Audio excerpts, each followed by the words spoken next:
que continúa en sintonía de Capital 21. Le damos la más cordial bienvenida a esta transmisión de la 13ª cumbre que se realiza en el Centro Internacional de Convenciones en Puerto Vallarta de la Alianza del Pacífico. A lo largo de esta jornada, de este día de clausura, le hemos llevado todos los pormenores de lo que ha ocurrido durante esta cumbre. Lo invitamos a que nos acompañe en los próximos minutos.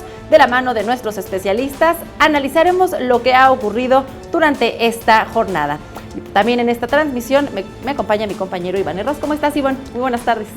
Gracias, Alejandra, muy buenas tardes. Y bueno, sí, justamente como ya mencionabas, hemos estado haciendo la cobertura puntual de lo ocurrido en esta 13ª cumbre de la Alianza del Pacífico allá en Puerto Vallarta, Jalisco, y justamente estamos ahora en esta mesa de análisis previa a lo que a la firma del convenio y que será también la clausura, y para ello quisiéramos presentarles, si te parece, Alejandra, a nuestros invitados. Así es, damos la bienvenida a Inocente de la Rosa, licenciado en Ciencias Políticas y Administración Pública de la Universidad Autónoma de Guadalajara. Bienvenido, Inocente, buenas tardes. Muchas gracias, buenas tardes. Gracias. También está con nosotros Rodrigo Farfán, él es internacionalista por la Universidad Nacional Autónoma de México. Bienvenido. Muchas gracias por la invitación. Y agradecemos también y damos la bienvenida a Tania Larios. Ella es licenciada en Relaciones Comerciales Internacionales por parte de la UIC. Bienvenida, Tania, muy buenas tardes. Buenas tardes, muchas gracias por la invitación. Muchas gracias a todos ustedes. Bueno, ¿qué les parece que abrimos esta mesa de análisis haciendo un pequeño resumen de cuándo se creó esta alianza, con qué objetivo y cuáles son los principales resultados que se han obtenido a lo largo de estos 7 años? ¿Les parece si empezamos contigo, Rodrigo? Claro que sí, Alejandra. Pues mira, una alianza que, como ya se ha comentado en estos 2 días, lleva ya 7 años. Precisamente 2 de los actuales 4 mandatarios que están como cabezas en esta cumbre en Puerto Vallarta, pues fueron de los firmantes, que es el presidente Juan Manuel Santos y el presidente de Chile, Piñera, que además, bueno, él tuvo un inter porque entró la presidenta Bachelet y él regresa en este año al poder. Y pues bueno, uno de los principales logros yo creo que ha sido la cooperación entre estas 4 naciones, pero más que eso yo creo que el fortalecimiento a la región.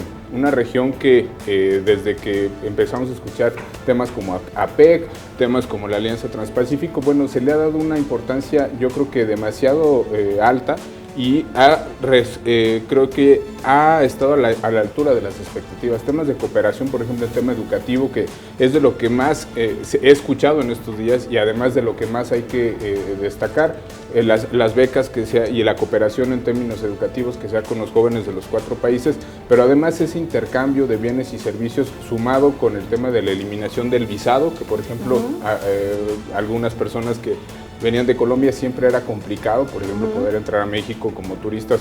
Hoy ya no se tiene esa barrera. En fin, esos temas de cooperación y de manera recíproca entre los 4 países creo que han sido uno de los principales avances y de los principales logros. Sin lugar a duda, el fortalecimiento de la región es lo que hoy da a esta región y a este proyecto regional, lo pone en la palestra pública internacional, y que además atrae los reflectores no solamente de la gente de la región, sino de todo el mundo. Hoy vemos que hay países europeos, como algunos de los 50 invitados. Hoy hay países que además se tratan de sumar y están como países observadores, como es el caso de Nueva Zelanda, como es el caso de Australia. Hoy además de Singapur, por supuesto, y Canadá, hoy tenemos el caso de Corea del Sur, que también estará junto con Ecuador pidiendo entrar en esta calidad. En general, yo creo que se empieza a generar un fortalecimiento de las relaciones político-económicas en nuestra región, y eso pues bueno ha sido y ha traído los reflectores prácticamente de todo el mundo. Bien, Tania, ¿algo más que desees contextualizar? Bueno, me parece sumamente importante los esfuerzos que se han venido haciendo en esta alianza, y se han marcado un proceso de evolución y de desarrollo dentro de la misma desde su creación hasta el momento actual. Tienen más del 47% del PIB, solita esta alianza en conformación, más de 250 millones potenciales consumidores, que sin duda forman una gran atracción para las empresas multinacionales como vías de inversión y de fortalecer estas bases y estas relaciones comerciales internacionales que generan empleo, que generan prosperidad, que generan desarrollo tanto económico como social en las regiones que hoy no las tienen. Vemos que ha sido tan exitosa que ya hoy es la cumbre más vista por tantos medios internacionales que justamente esperan las resoluciones del día de hoy que veremos más adelante, las cartas, compromisos que se hacen, y sin duda estos países observadores ya esperan que les den las normas de cómo van a participar, y por supuesto Ecuador y Corea, cómo van a integrarse y cómo van a empezar a volverse ya socios de esta cumbre. También tenemos aquí un precedente que nunca antes había sucedido, que es Mercosur, haciendo presencia con casi todos sus presidentes. El de Argentina no estuvo, pero mandaron a su secretario de Relaciones Comerciales a todas las negociaciones, diciendo que están listos para empezar conversaciones y para solidificarnos como bloque América Latina y el Caribe más que nunca, para competir así en el mundo como bloque. Me va a dar un enorme gusto, y es justamente la evolución y el desarrollo del comercio con vías de eliminar las barreras comerciales y mejorar los mercados. Siempre vemos que tener más alternativas como los consumidores genera mayores ventajas, más competitividad en el precio y una diferencia enorme para las selecciones y los productos que podemos elegir, entre muchas otras cosas, intercambios en cuestión de educación, en cuestión de tecnología, en cuestiones de inversiones. Sin duda, todos vamos a salir ganando. Inocente, ¿tú cómo resumes estos 7 años de la Alianza del Pacífico? Bueno, la Alianza del Pacífico es muy importante, y en base a sus resultados y al contexto internacional, se dice que si los países miembros de la Alianza del Pacífico fueran un solo país, serían la 9ª economía a nivel mundial. Ya lo comentó también Tania, tienen el 40% del PIB a nivel Latinoamérica. Más del 40% también del comercio que se maneja en Latinoamérica pasa por estos 4 países miembros. Y bueno, en un contexto globalizado, donde evidentemente las economías de todos los países están interconectadas, pues la Alianza del Pacífico es algo muy importante, es algo que ha dado muy buenos resultados en los 4 países.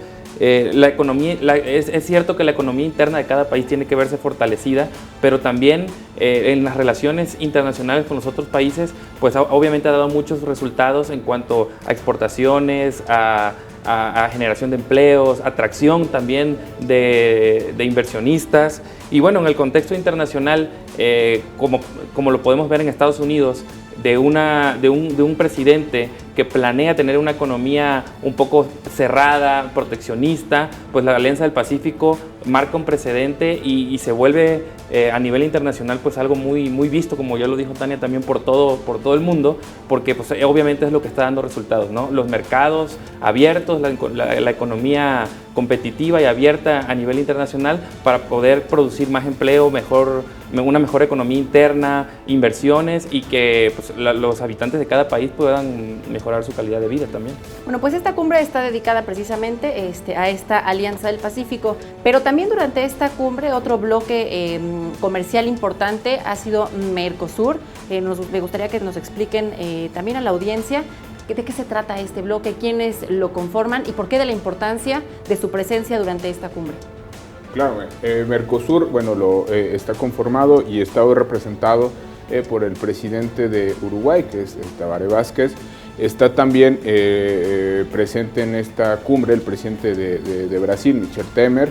No asistió, pero como ya decía Tania, está también un representante del gobierno de Argentina, del presidente Macri. Está un representante de Paraguay.